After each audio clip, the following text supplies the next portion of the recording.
어제 하루 종일 한 연예인의 혼외 자녀 논란이 각종 사이트와 유튜브를 뜨겁게 달궜습니다.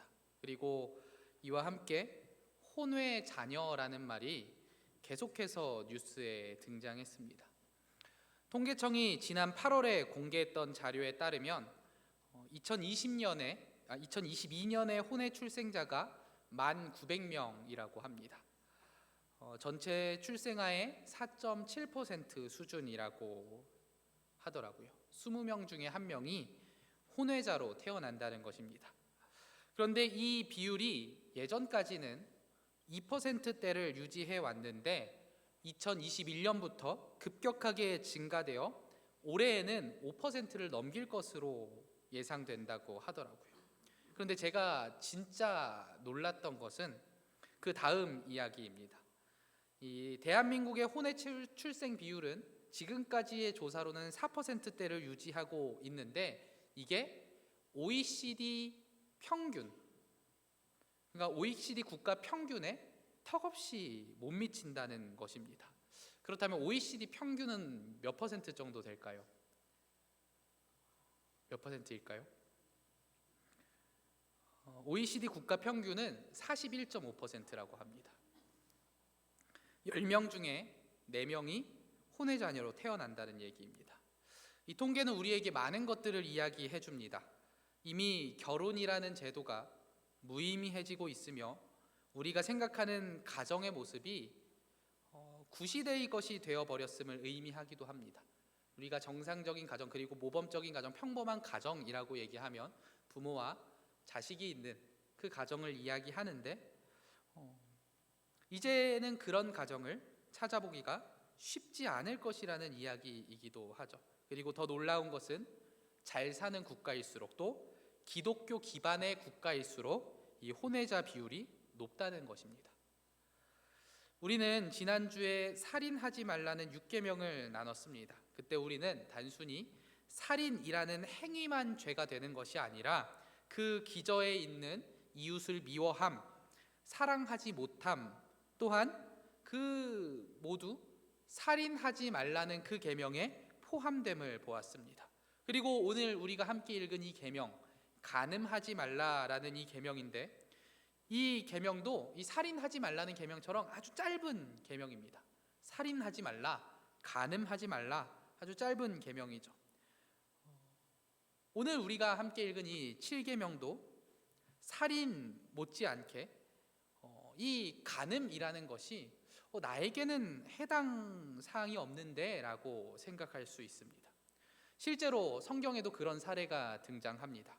누가복음 18장을 보면 한 부자 관리가 예수님을 찾아와 질문합니다. 내가 어떻게 하면 영생을 얻을 수 있습니까? 라는 질문에 예수님께서 대답하시죠. 네가 계명을 안 하니 간음하지 말라, 살인하지 말라, 도둑질하지 말라, 거짓 증언하지 말라, 내 부모를 공경하라 하였느니라.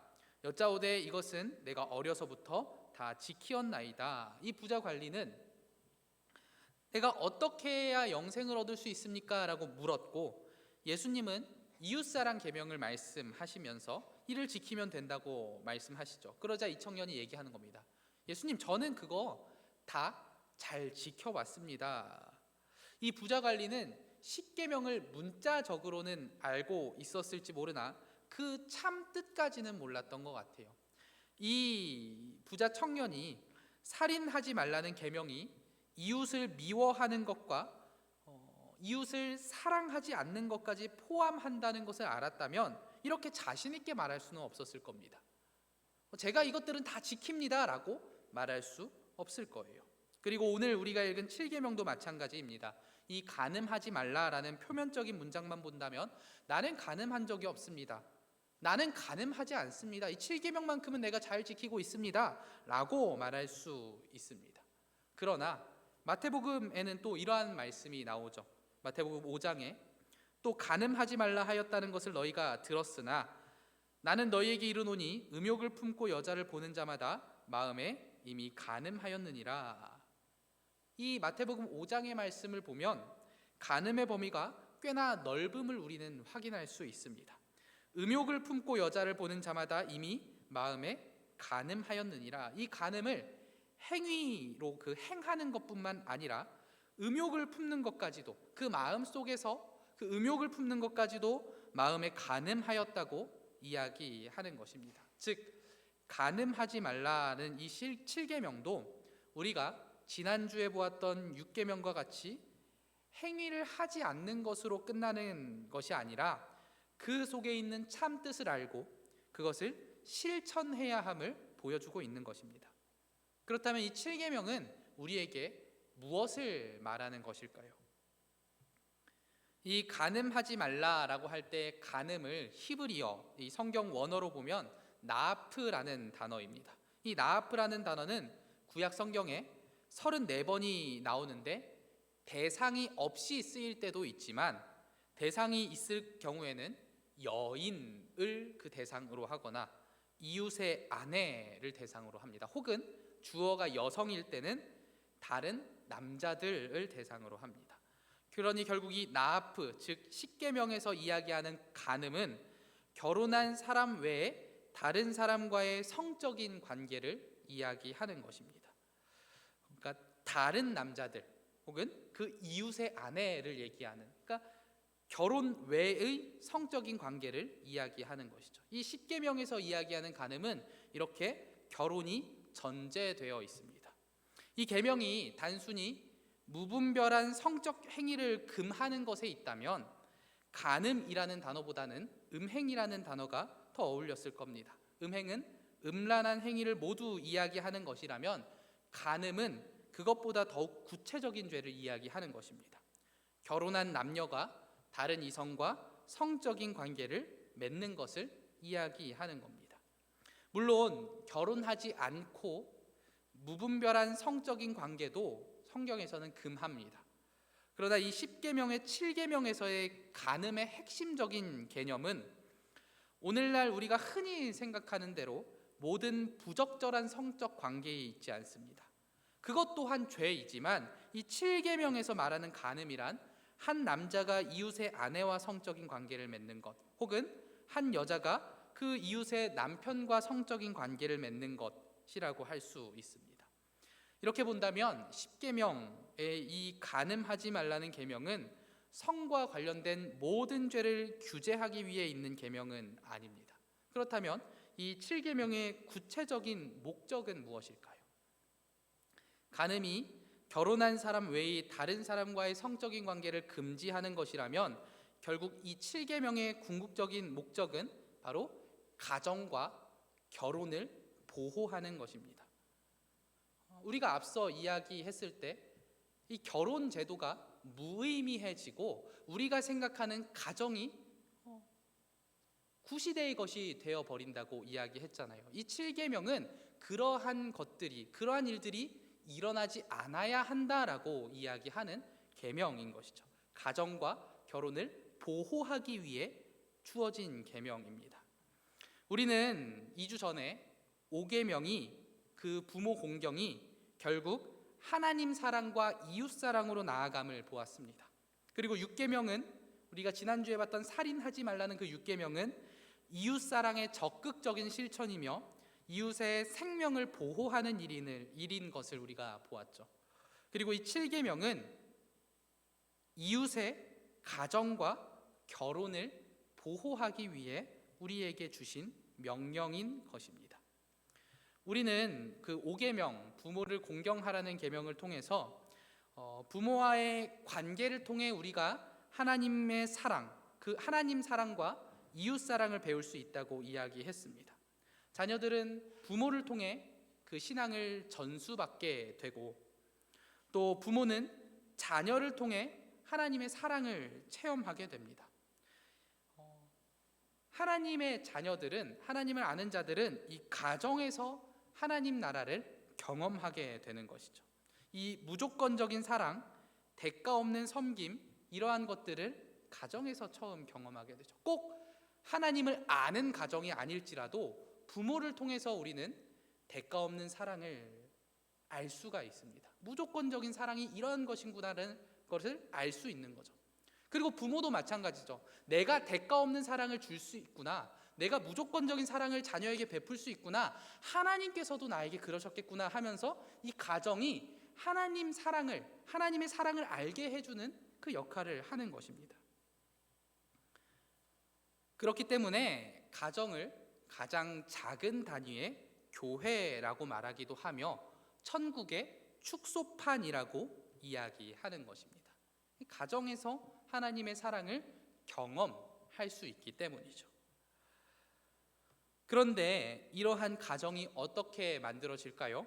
결혼을 통해서 만들어집니다.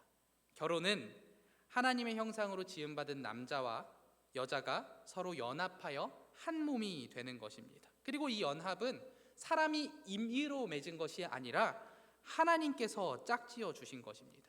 그러니 마태복음 19장 6절에는 하나님이 짝지어 주신 것을 사람이 나누지 못할지니라 라고 말씀하신 것이고, 우리가 결혼할 때, 예배를 드릴 때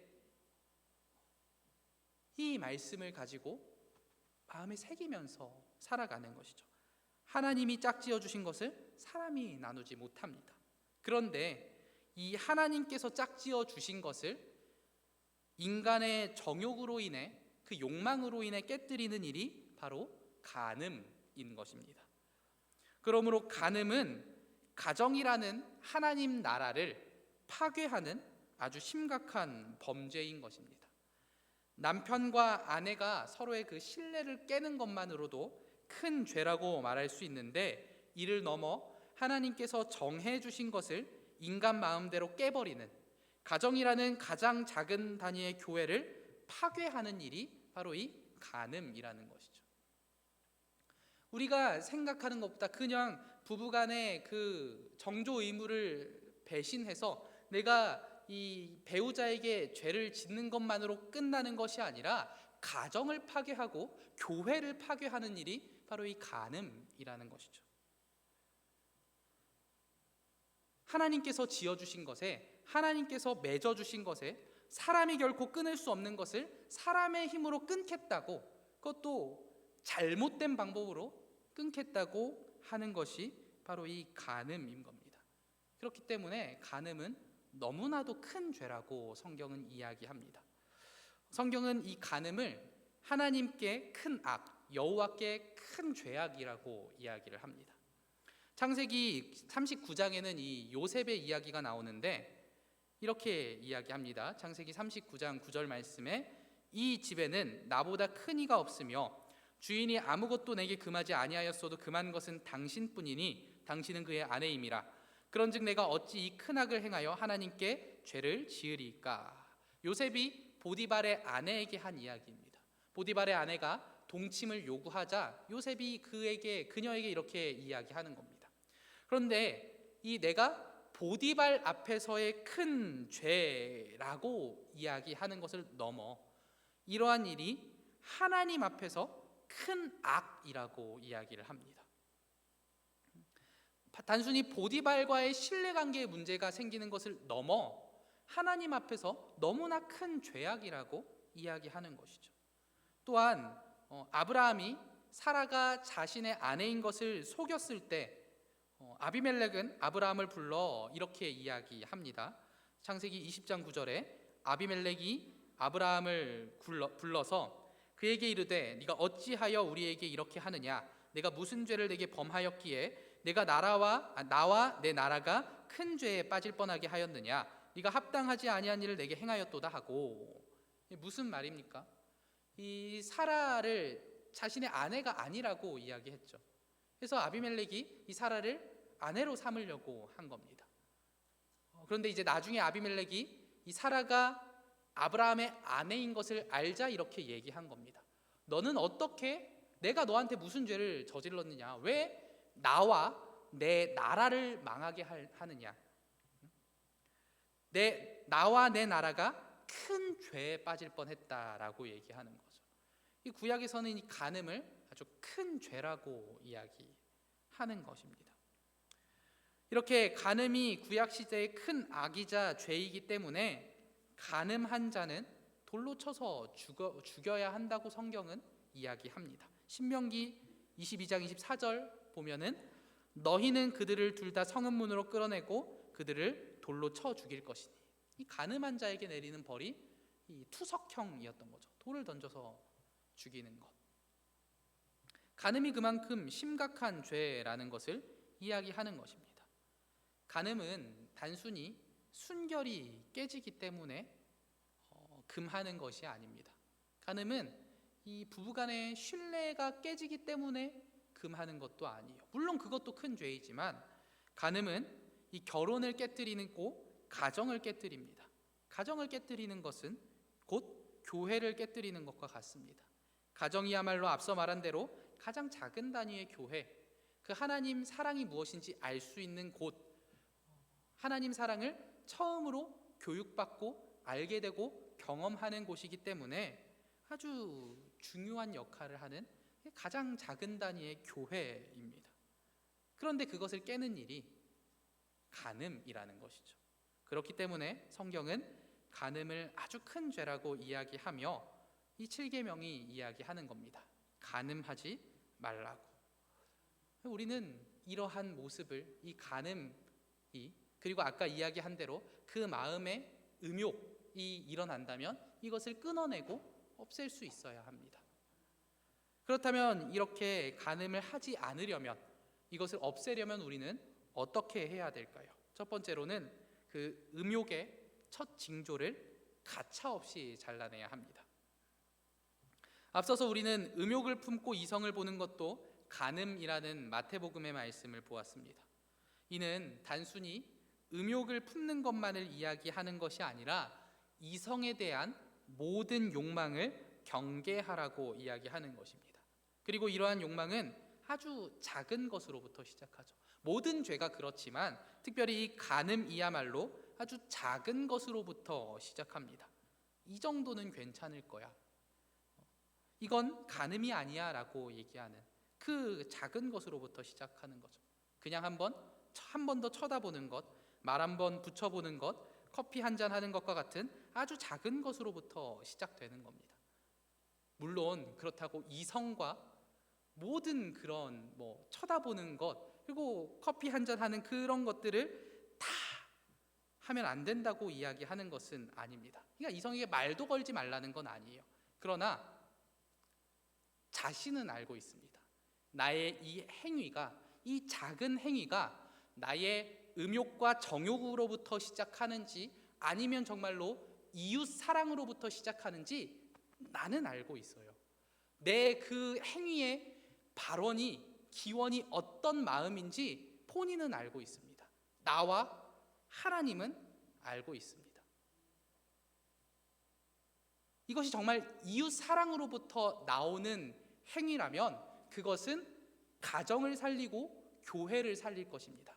같은 행위더라도 그것이 정말로 이웃 사랑하는 마음에서 나오는 일이라면 그것은 가정을 살리고 교회를 살립니다. 그러나 그것이 음욕으로부터 시작된 일이라면, 내 정욕으로부터 시작되는 일이라면 같은 행위를 하더라도 그것은 내 가정을 파괴하고 교회를 파괴할 것입니다.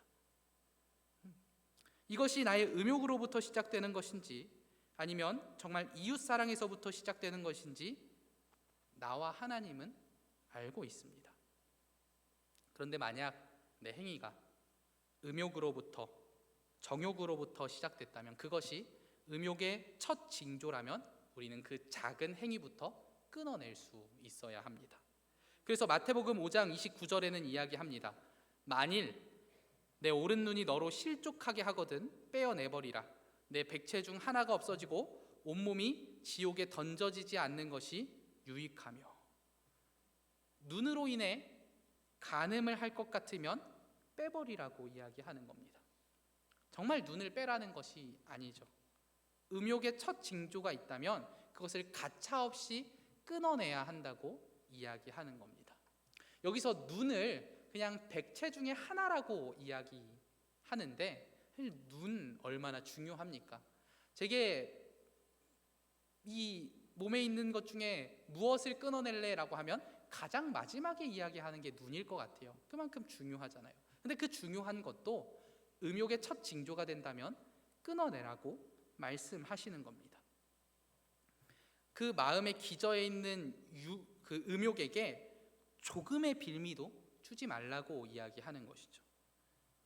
이 음욕이라는 것에 먹이를 주기 시작하면 음욕은 점점 자라나서 제어할 수 없게 됩니다. 오히려 나를 삼키게 되죠. 이 음욕이라는 것은 다른 죄와 마찬가지로 내 앞에 서서 항상 그 앉아가지고 나를 호시탐탐 삼킬 기회만을 노리고 있습니다. 그 가인과 아벨 사건에 보면은 가인 앞에 하나님께서 가인에게 말씀하시죠. 너의 앞에 너의 죄가 너를 삼키려고 앉아서 기다리고 있다, 이런 말씀을 하시는데, 이 음욕이 정말로 우리 앞에 우리를 언제 삼킬까 기다리고 있는 겁니다. 근데 그런 음욕에게 빌미를 준다면, 먹이를 준다면 언제든 우리를 삼킬 수 있도록 거대해지고 결국 우리를 삼키게 되는 것입니다. 그러니 이것을 첫 징조부터 끊어내라고 이야기하는 것이죠. 그것이 유익하다고 이야기를 하는 것입니다.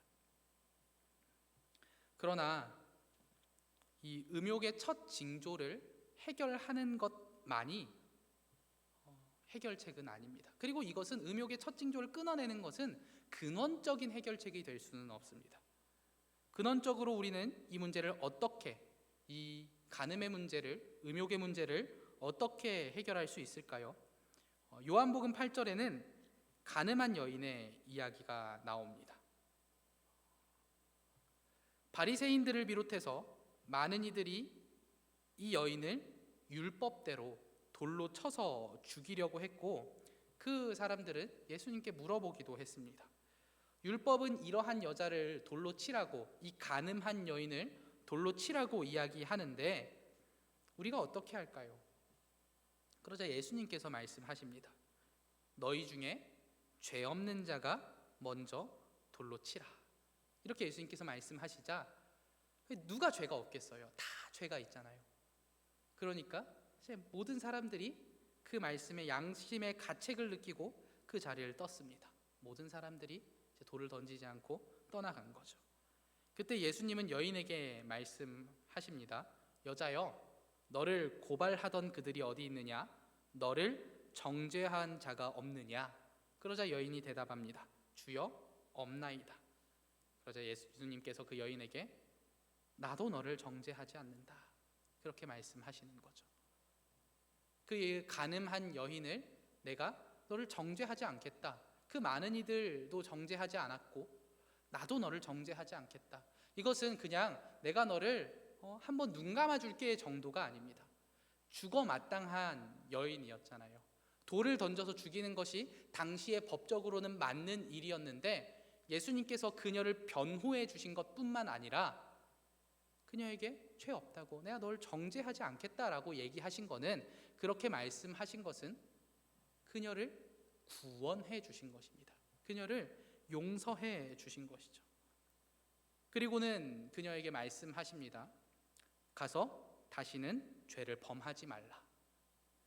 여기에 간음을 행하지 않을 수 있는 방법이 있습니다. 이 여인은 간음한 여인입니다. 앞서 말한 대로 간음의 첫 징조를 무시했을 것이고, 그녀 안에 있는 그 간음이 먹이를 삼키고 너무 커져서 그것이 그 행위로, 직접적인 행위로 나타난 자입니다. 이 음욕에게 먹이를 주기 시작해서 그 음욕이 그녀를 삼켜버린 상황인 거죠. 그런데 예수님은 그녀를 정죄하지 않으셨습니다. 그녀를 변호해 주시고 그녀에게 사랑을 베풀어 주셨죠. 그리고는 말씀하시는 거예요. 가서 다시는 죄를 범하지 말라. 이 여인은 사랑을 체험했습니다. 하나님의 사랑을 체험한 거죠. 죽어 마땅한데 하나님께서 용서해 주신 것입니다. 그럼 이 여인이 가서 다시는 죄를 범하지 말라라는 이 말씀을 들은 여인이 어떻게 살았을까요? 아쉽게도 성경에 이 여인이 어떻게 살았는지는 나오지 않습니다. 그러나 저는 이 여인이 하나님의 사랑을 체험했기에, 죄인인 자기도 정죄하지 않으시고 사랑하심을 직접 눈으로 보고 체험했기에 저는 이 여인이 다시는 간음에 빠지지 않았을 것이라고 생각을 합니다. 여러분, 간음을 이겨낼 수 있는 방법이 무엇일까요? 하나님의 사랑을 체험하는 것입니다. 그 음욕을 품지 않을 수 있는 방법이 무엇입니까? 그 하나님의 사랑을 체험하는 것이죠. 간음뿐만 아니라 모든 죄가 마찬가지입니다. 우리 안에 끊을 수 없는 죄가 있다면 그것을 어떻게 끊어낼 수 있습니까? 그 하나님을 경험하는 것, 하나님의 사랑을 경험하는 것입니다. 끊을 수 없는 죄와 욕망에서 벗어나는 유일한 방법은 그 하나님의 사랑을 경험하는 것뿐입니다. 우리 수요 찬양대가 찬양하시는데 그 가사처럼 십자가의 보혈이 흐를 때 회복해 하는 것입니다. 그 십자가의 보혈이 흐를 때 죄의 매인 우리를 자유케 하는 것이죠. 첫 징조를 끊어내는 것 너무나 중요하지만 우리에게 가장 필요한 것은 하나님의 사랑을 체험하고, 예수님께서 나의 죄를 위해서 이렇게 십자가 지셨구나, 그래서 내 죄가 다 해결될 수 있구나, 내가 회개하며 나아갈 때 이 모든 것들을 용서받을 수 있구나라는 것을 알고 그 사랑을 깨닫고 그 죄를 완전히 끊어내 버리는 것만이 유일한 해결책입니다. 이 간음도 마찬가지인 것이죠. 유일하게 하나님의 사랑만이 우리를 간음에서 끊어낼 수 있습니다. 또 간음뿐만이 아니라 우리가 끊어낼 수 없는 그 모든 죄, 내가 끊어내고 싶은데 계속 내 안에 살아 숨쉬어서 나를 괴롭게 하는 그 죄를 하나님의 사랑으로만이 끊어낼 수 있습니다. 그 하나님의 사랑만이 우리를 죄에서 끊어내는 유일한 해결책입니다. 우리 사랑하는 남부교회 성도님들, 이 7계명은, 이 간음하지 말라는 계명은 어쩌면 나와는 조금 멀게 느껴지실 수도 있습니다. 그러나 성경은 분명히 이야기합니다. 아주 작은 음욕을 품는 것도 간음의 첫 징조이며 그러한 징조조차도 잘라내라고 이야기합니다. 그 작은 것이 자라나 점점 커져서 가정을, 그리고 교회를 파괴할 수 있기 때문입니다. 어느 누구도 자신할 수 없습니다. 죄는 언제나 우리 앞에 앉아서 우리를 무너뜨리기 위해 우리를 호시탐탐 노리고 있기 때문에 우리는 그 앞에서 자신할 수 없는 것이죠. 아주 약간 삐끗해도 우리는 걷잡을 수 없는 죄에 빠질 수도 있습니다. 간음뿐만 아니라 모든 죄가 마찬가지입니다. 죄는 언제나 우리를 삼키기 위해 우리를 노리고 있습니다. 이를 이길 수 있는 유일한 방법은 하나님의 사랑을 경험하고 그 예수 그리스도의 십자가를 기억하면서 그 사랑 안에서 머물며 살아가는 것뿐입니다. 그 무조건적으로 용서하시는 하나님의 사랑을 경험하고 그 죄를 이기는 것뿐입니다. 우리가 하나님의 사랑 안에 거할 때 간음을 포함한 어떠한 죄도 우리를 삼킬 수 없음을 기억하시면서 그 간음과 음욕은 그 모양조차도 쫓지 않는 우리 성도님들이 되시기를 바라겠습니다. 정말 그 간음하지 말라는 그 계명이 나와 정말 먼 이야기라고 생각이 되실 수도 있겠지만 나도 거기서 결코 자유롭지 않다는 것을 항상 인식하고 내가 조금의 빌미도 주지 않겠다라고 생각하시면서 정말 그 하나님의 사랑 안에 거하시면서 이 계명을 지켜 행하시는 우리 성도님들이 되시기를 기도하겠습니다. 시간 하나님께 예물 드린 손길들이 있습니다. 우리 이학성 성도님 감사헌금, 그리고 김명숙 권사님 감사헌금과 11조 드리셨습니다. 기도하겠습니다. 하나님 감사합니다. 오늘 우리가 이 계명을 통하여서 우리가 어떤 삶을 살아야 할지를 보았습니다. 주님, 우리 안에 그 조금의 음욕이 있다면 그것을 끊어내게 하여 주시옵고, 또한 우리가 언제나 그 하나님 사랑 안에 거하며 우리 안에 죄를 끊어내는 자들이 되게 하여 주시옵소서. 하나님, 죄는 우리 앞에 앉아서 우리를 노리지만 우리가 어떠한 빌미도 주지 않기를 원합니다. 우리가 주님 안에서 정말 거룩하게 구별된 자로 살아가기를 원하오니 주님, 우리와 함께 하여 주시고 우리에게 이 간음과 또 그 모든 죄들을 이길 힘을 주시옵소서. 우리가 우리의 노력으로 되지 않으며 오로지 주님의 사랑으로 그것이 될 줄로 믿사오니 언제나 주님의 사랑 안에 거하는 우리가 되게 하여 주시옵소서. 하나님, 이 시간 예물 드린 손길들이 있습니다. 그 손길들 위에도 복의 복을 더하여 주시고 오늘 말씀대로 살아가는 은혜를 허락하여 주시옵소서. 예수님의 이름으로 기도합니다.